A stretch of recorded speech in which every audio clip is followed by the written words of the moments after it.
Friends around the world. This little video here is about Ignatius. Let me say his name right. He has a long name. He was a congressman back in the early days, about 12. No, sorry, 12. There was no Congress then in the U.S. 1912, about, I think it was. Anyway, Ignatius Donnelly. He wrote a few books. The first one I read, one of my healing clients asked me about Atlantis, which I didn't really have any knowledge of before she asked me. And at that time I was reading a lot of herb books. And the herb books, I kept reading about this guy, Sir Francis Bacon, which I studied philosophy in college, 2 or 3 of my colleges I went to. And the last one I studied at was Soka University of America. I studied philosophy, but for some reason I missed Sir Francis Bacon. Maybe we studied and maybe I just wasn't paying attention. I don't know. But I didn't catch Sir Francis Bacon. But every time I read parts about Sir Francis Bacon, I kept getting these like feelings of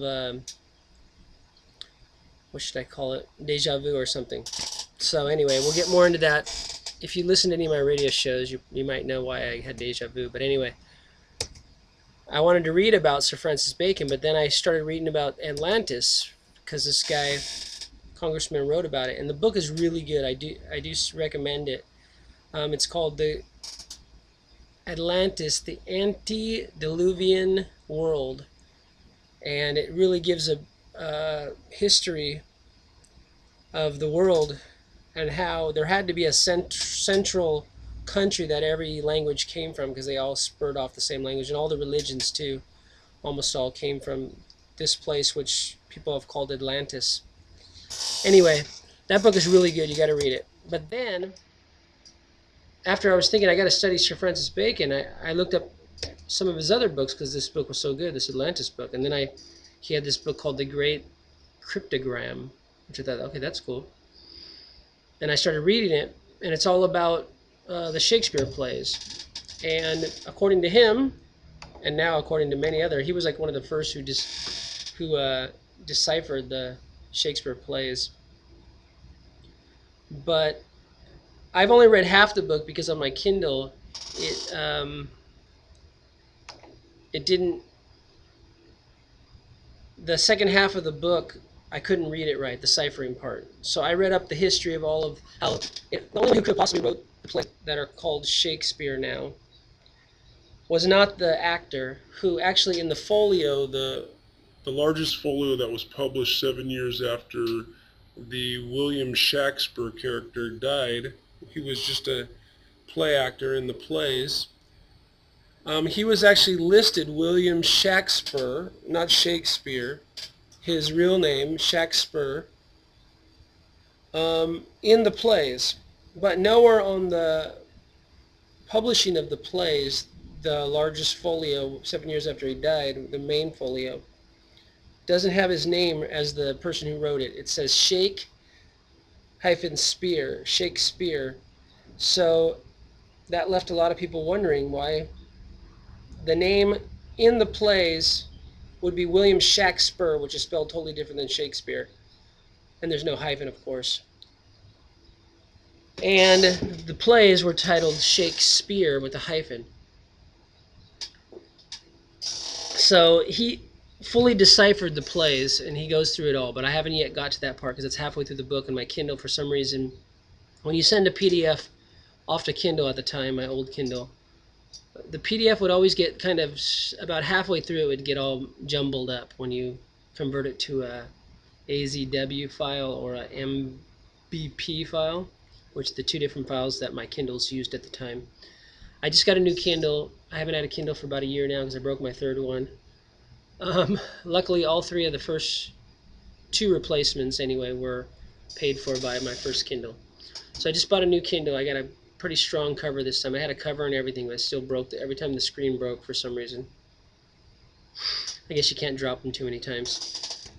So anyway, this Shakespeare guy, according to his history in this long, long book by this congressman, written at the turn of the century into the 19th century. Um, William Shakespeare, the playwright guy, not the playwright guy, the actor, couldn't possibly have written any of the plays. First of all, he died. In his will, he had no books. There's no a letter ever written to him or from him to anyone.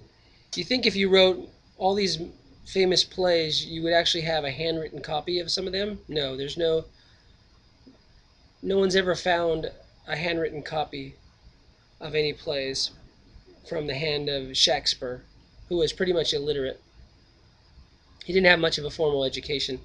The only person that could have wrote the plays is someone who had a formal education, also who had a very deep background in secret societies, secret medicine concoctions, and what else? Law, constitutional law, which Shakespeare didn't know anything about constitutional law.